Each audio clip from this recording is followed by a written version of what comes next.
Chapter 21. Arrivals. It had been a while since somebody stood at the lookout point to gaze upon Beacon Hills. That spot offered a magnificent global view of the town to whomever seized the chance to, view it.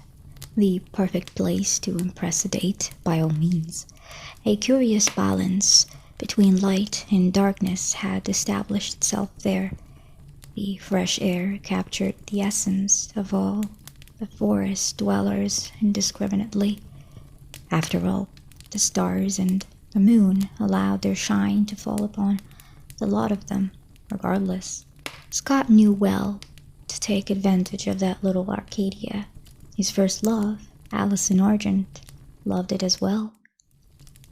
After her passing, he still did go there, sometimes on his own, and sometimes with his friends, either to recollect or rest his nerves. But standing at that emotion-filled spot right then was a couple that nobody could have anticipated. The line between life and death had been blurred a time ago. The equilibrium of nature upset. These two individuals were tragically ripped out of existence, but by a mysterious mean were put right in the middle of it, for them to pick back up right where they left it at. "Did you miss the town?" said the man to his partner. "Not a bit. Not the place, not the people, not the creatures," was her reply. "We made so many mistakes. I'm not sure if he started. "We did. And we paid the price. We died, remember?" She quickly cut him off. "Yeah, we're finally getting a second chance at life. I just don't want to walk in the same path.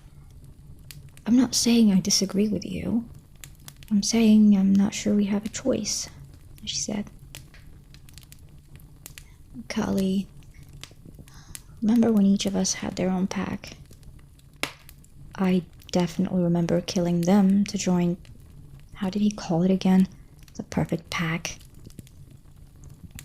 But I also remember that I did it to be with you, honest. You're still not sure we deserve a second chance?" he asked.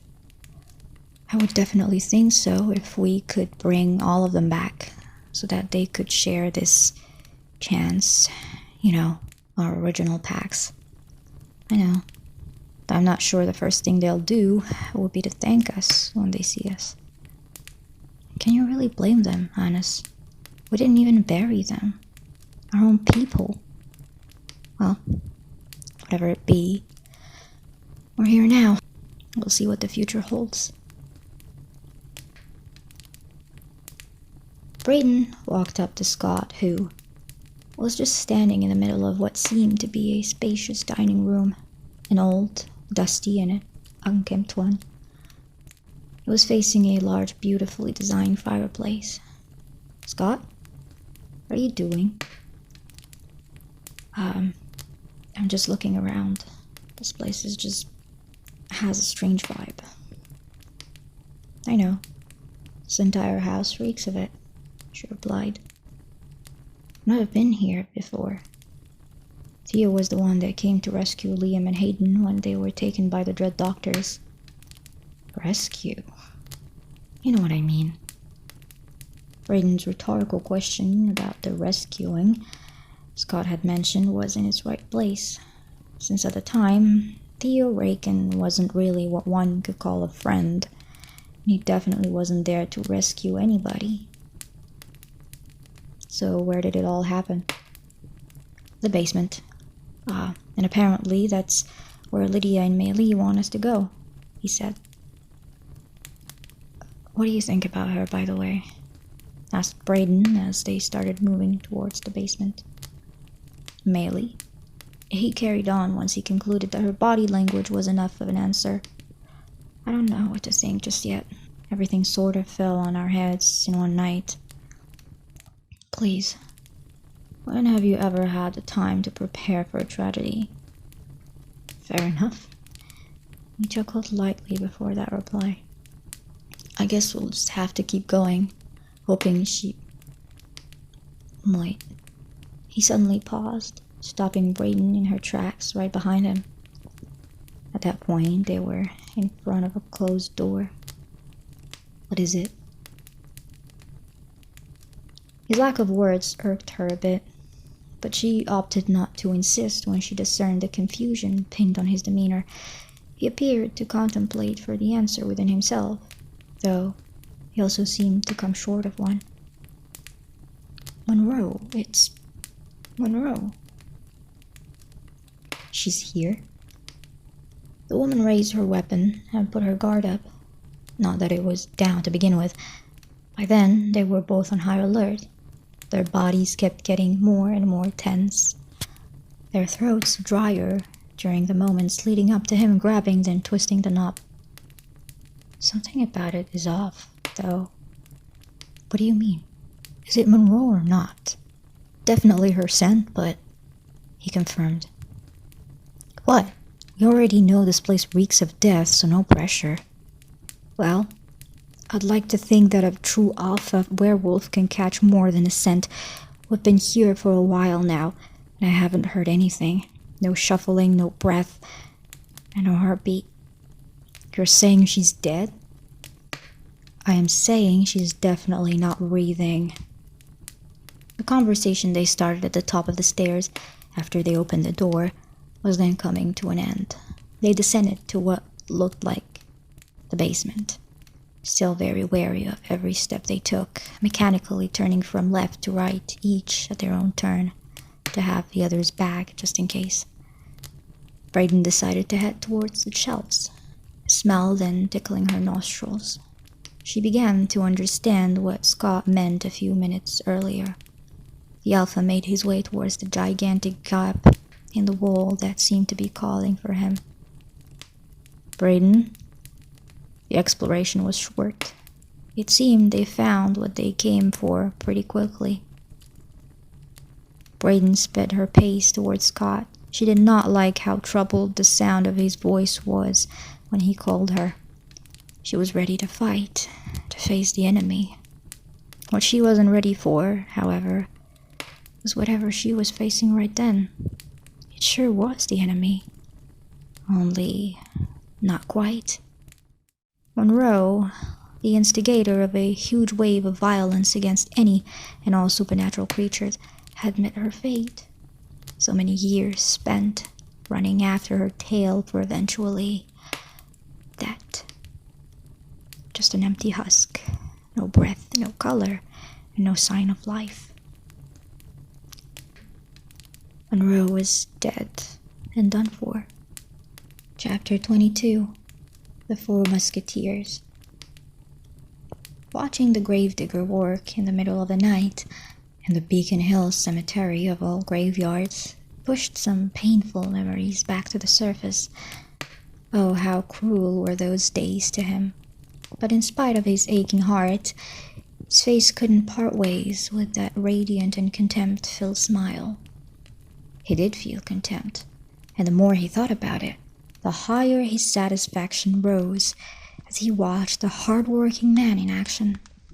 Simply because he wouldn't go back to that epoch unless he was being dragged by the hair. He would leave his nails dug into the floor if he had to. Nothing from the long list of hardships he had to go through since would make him wish he could turn back time for that era of his life. He must have been standing there for quite a long time, long enough for the man on the machine to feel a pair of gazing eyes on him. He stopped shortly to take a look, but all 360 degrees around him, he detected nothing, nobody, so he just took a deep breath and resumed his work. Little did he know that someone was still watching him, only from a different and unlit corner. "Isaac?" A young-sounding voice brought the observer out of his thoughts. The so-called Isaac turned around to look at the seemingly young boy who called after him. "Heldon, you managed to stay alive, I see," replied Isaac. "Barely. He finally decided to show up. Hey, cut me some slack. I needed to lay low so I could heal. So they got to you too? Asked Heldon. Yeah, I was kinda ambushed before reaching town. Where is Malia? I hope she got where she was supposed to be. We got separated before the Hellhound found us. What about Rosalie? Not sure if she's still alive. A group of hunters attacked us, then a bunch of long-tails joined the fun. I had to run, replied the boy. He looked like he couldn't be older than 12 years old. With quite the dark hair color, his big eyes seemed of a lighter brown. The shades couldn't easily be distinguished in such poorly lit setting. Why come here of all places anyway? This place plays on my heartstrings. I feel nostalgic, nothing to worry about. Oh, so this is where you became a werewolf. Yeah, I was a grave digger just like him. Isaac pointed his chin towards the backhoe in the distance. Next thing I knew was that my life changed forever. Not that listening to Isaac tell his life story was unpleasant, far from that idea, but they had bread to chop, and they needed to act fast. Heldon had to ask more pressing questions. So, the three of us are here. What about our fourth musketeer? No clue. I haven't been able to contact him since I landed from Europe. Well, at least we know he's alive. The messages have been getting to their destinations. Wait, how did you find me here? Asked Isaac. Unlike some people, I am supposed to be here. Isaac leaned on the tree that stood behind him, crossed his arms, and displayed an amused expression at his answer. Would you listen to that? And why might that be? I am waiting for some people to join us, and it looks like they're right on time. Just as Heldon finished his sentence, a black SUV pulled to the side. The two guys walked towards it as two other young men came out of the vehicle. They seemed a bit confused as to the reason that brought them there, but as soon as their eyes fell on Isaac, their expression immediately switched. They both opened their mouths to say something to him, but he was faster. Jackson Whitmore and Ethan Stainer. What a surprise. Never thought I'd see you two again. His words reeked with sarcasm. In fact, he was so transparent that Ethan called it out. Isaac Leahy. You don't sound so happy to see us. Yeah, that's fascinating, but we don't really have time for that. Did you drop Hayden off where you were supposed to? Helen cut their reunion speech short. Yeah, we were meant to go to Mexico, but we received another one of those messages. It said we needed to drop Hayden somewhere and then go somewhere else. I'm assuming you're this guardian angel, asked Jackson. Partially, interjected Isaac. What's with that anyway? And what are we doing here? Ethan was beginning to lose patience. We're here to dig a special grave, said Hilden nonchalantly. Oh, desecration. That's all? Joked Jackson. Hold on.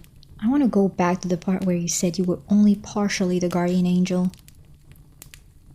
Is the train going too fast for you, Stainer? A sunshine to be around, as always, Leahy. Glad to see you haven't changed. What Isaac meant to say, Heldon shot a murderous look at Isaac before continuing, is that we act as a group under the title of Guardian Angel. How many of you are there? We are 4, affirmed Isaac. And whose grave are we even supposed to dig? Jackson seemed afraid to ask that question. You knew them. You'll see when we get there. That was all they got from Heldon as an answer. I really don't like the sound of that, protested Ethan. But what about the gravedigger? What gravedigger? Isaac whipped his head around to see that the man had already left. They were so absorbed by their conversation that he hadn't noticed it. He always leaves at around, 4 minutes ago. added Hilden as he checked his watch for the time. What are we supposed to do with it anyways once we dig it? Jackson spoke with care as he walked towards the said grave alongside the others to make sure he didn't trip. Where were you on your way to when you got a message again? What? We have to take it to Mexico? And who are you? We know Isaac, but I've never seen you before. My name is Hilden. Ah, I'm really helped with that answer. Ethan's dissatisfaction was pretty clear. Hilden came to a halt, and the three men closely following behind him stopped as well. As soon as their eyes fell on the gravestone, their hearts dropped to their stomachs. Jackson couldn't hold his exclamation back. No way in the 9 rings of hell. Chapter 23. Recollection. The camera flashes were going off, enlightening the dim basement for split seconds at a time. Scott stood at a few feet of distance out of the way in order not to disturb the forensics team. He couldn't remove his eyes from the bodies. Still and silent, he was able to shut away any and all outside noises and voices, yet he couldn't quiet down the loud and violent storm his thoughts were at the heart of. Years running after Monroe, only for it to end that way. Stilinski isn't coming? Braden pulled Scott right out of his mental steer. He's at the hospital for now, but he'll be here later. The bodies? She was referring to the bodies found in the woods earlier that same night. That, and Stiles is still unconscious, despite the doctors saying he should have been up by now, he let out. Concerning. Braden could almost physically touch his pain. She decided to ask and relieve him of the pressure of his own thoughts. Penny, for your thoughts? They've been choked using what seems like a garrote. Their throats have been slashed and their skulls have definitely been smashed in. As a matter of fact, Monroe's death already left a bitter taste in his mouth. Thinking about her killer and having an idea about their identity, however, completely pushed him off the rails. Last time this happened, it was some sort of druid gone sour? She questioned. You can say it like that. So we got another vengeful druid on our hands? Worse, he stated. And after a few seconds, he added, according to Lydia's vision, it's definitely the rock, but not a new one. Thought you left her for dead. And Peter said he finished her off for good, he confirmed. And how? I didn't get to hear the entire story from the new banshee. I had to come here first. He took a deep breath before carrying on. All I know is that she didn't come alone. By she, Scott was, of course, talking about Jennifer Blake, the dark druid who plagued their town with a lot of unnecessary deaths a few years back. Braden let out a low scuff. Well, that's a given, considering the heartwarming welcome you got when you arrived. The banshee said those were just pawns, that they're not the ones we should really be concerned with. An odd thought crossed the mercenary's mind right then, and she decided to share it. Kate Argent could be one of them. She's been silent for the past 3 years. I wouldn't put it beneath her. Speaking of Argent, I should probably text him about this ordeal. You alright? Asked Chris calmly as soon as the woman regained consciousness. I'm at the hospital? She asked, seemingly confused. Yes, he answered simply. What happened? We found you in the woods. You were shot by hunters. He marked a short pause to see if she had any reaction to those words. When he didn't discern any, he continued. Any reason you were out there in the middle of the night?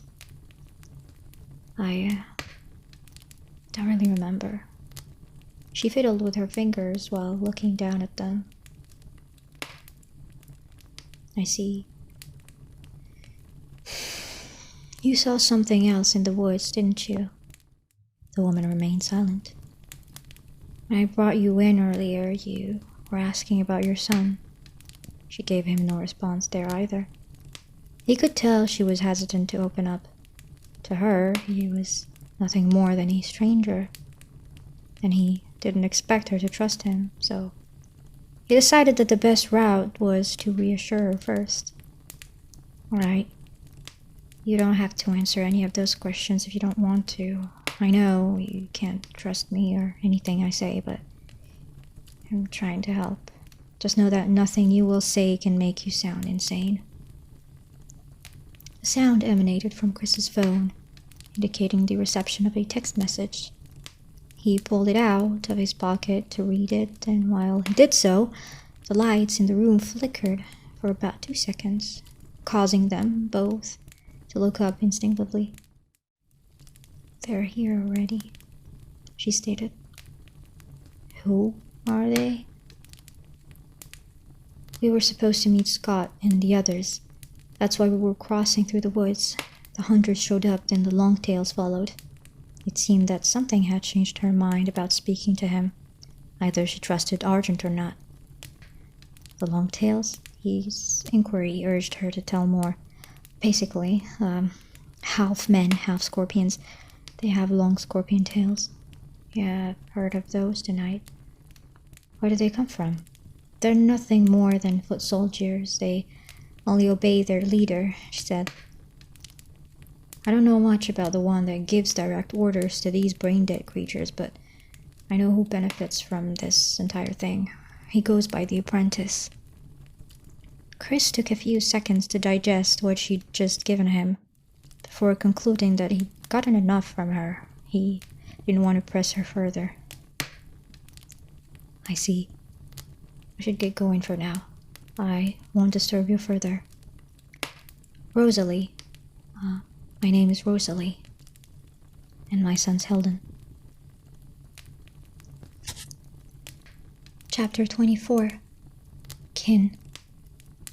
Hayden stood in front of a closed door, not sure if she should knock on it or simply twist the knob and open it. She glanced at her phone one last time, just to be sure she was at the right place. She finally decided to make her presence to the owner of the house known. It's open, she heard a woman's voice say a few seconds after her knocking. She sounded calm and soft, yet loud enough to be heard from a certain distance. Hayden gently pushed the door open and slowly made her way inside. As soon as she was through the threshold, she spotted a figure sitting at a table, head down, seemingly focused on something. She instantly recognized who that woman was. Even though she had only seen her once or twice her entire life, she could never forget her face. You're the person I'm supposed to meet? Hayden asked, somewhat surprised. Well, there is nobody else but me here. Are you the guardian angel? She asked the woman again. No. And I am guessing you're not either, she replied before inviting Hayden to join her at the table. Take a seat. Oh, I'm just supposed to pick something up and leave. I know that. Please sit, the woman insisted. You came back into town because of the message? Not really. I was already here when I got it. There was a small pause before the silence was broken again. Your name is Hayden Ramiro, if I remember correctly. Yes. Is the reason of your comeback relevant to this entire situation by any chance? Unless it's personal. Tact wasn't on Hayden's priorities list at that moment. She needed to carry that conversation to a quick end in order to pick the item she was sent for. That was it. I am not sure of that yet. One could say it is personal, but If my fears about it turn out to be real, I am not going to be able to handle it on my own. So much for drawing conversation to an end. The cryptic language the woman was using didn't really make it easy for Ramiro. What about the thing that I need to pick up? I am not sure I should give it to you. For once, her answer was straight to the point. Unfortunate it wasn't what Hayden wanted to hear. What's that supposed to mean? If I'm not mistaken, you are planning to take it to Mexico, to a place called La Iglesia? The woman began to explain herself. No, you're right. That is what the message said. I didn't get that part of the message, but I have a small idea about what the guardian angel wants you to do. Hayden was standing between two questions to ask about. On one hand, she wanted a glimpse of whatever this guardian angel expected her to do. But on the other hand, however, the reluctance of her conversational partner to give her the item, whatever it was, pricked at her mind. And you don't agree with it? If it is what I think it is, then I have every reason to be concerned. By now I am sure you're fully aware that no deed goes unpunished. There are consequences for everything, especially when it comes to the supernatural. It's really that bad, isn't it? You don't need me to tell you that. That confirmation sent a chill down Hayden's spine. She hit a wall in terms of questions after that, but then she brought her attention on the table in front of her. She paid more mind to what the woman was doing. Mrs. Yukimura, this game that you're playing, the game of Go, and you may call me Noshiko at this point. Noshiko seemed as focused on that game as the chat she was having with Hayden, moving the little black and white pieces on that wooden board with much thought and care, almost as if her life depended on it. Right, Liam told me some stories about the pack's adventures before I met them, and there was a part where he talked about the battle against the Nogitsuné. I remember him mentioning this game, and not in a casual way. Hayden took a few seconds to choose her words for that next question.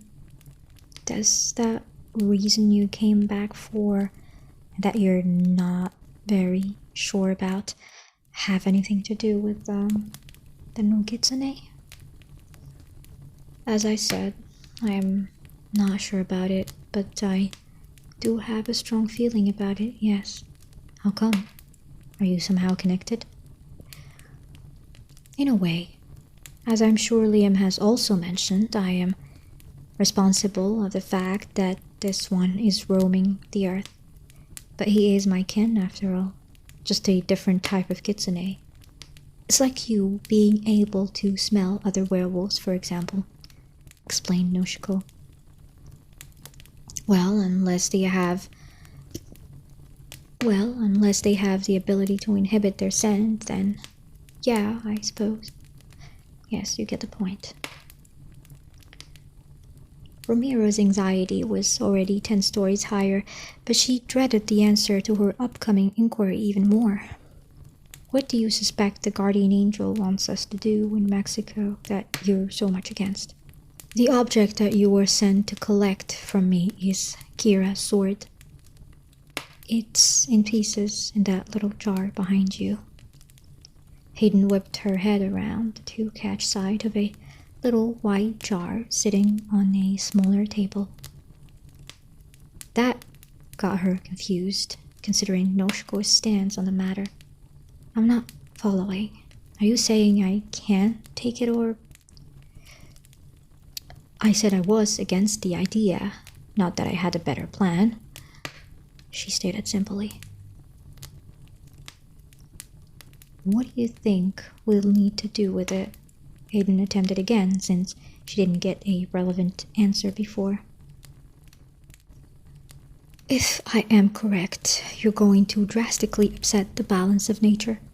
Last time I did that, it only brought pain, strife, and chaos. That being said, and if I am correct again, you still need to take it and go where you were told. There isn't much time. I, myself, have somewhere else to be.